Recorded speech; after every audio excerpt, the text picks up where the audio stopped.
वागर्थाविव संपृक्तौ वागर्थ प्रतिपत्तये जगतः पितरौ वंदे पार्वती परमेश्वरौ।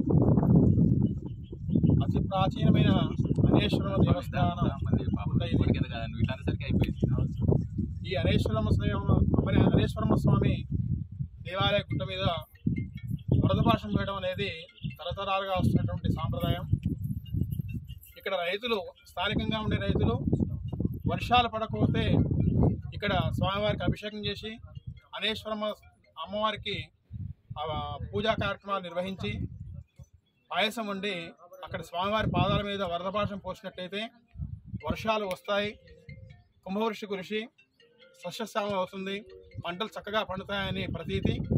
ఖచ్చితంగా కూడా ప్రతి సంవత్సరం కూడా స్వామివారికి అభిషేకాలు చేసి అమ్మవారి పూజ చేసి వరదపాశం పోసినట్టయితే ఈ వర్షాలు చక్కగా వచ్చి పంటలు చక్కగా పండి అందరూ కూడా సుభిక్షంగా ఉంటారని ఈ దేవాలయానికి, ఈ యొక్క గుట్ట మీద ఉన్నటువంటి అమ్మవారు సత్యము అమ్మవారు ఇదొక విశేషమైనటువంటి గుట్ట అనేశ్వరమ్మ దేవాలయం.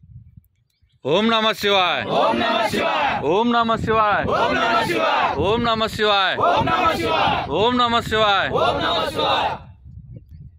ఓం నమో పార్వతీపతే హర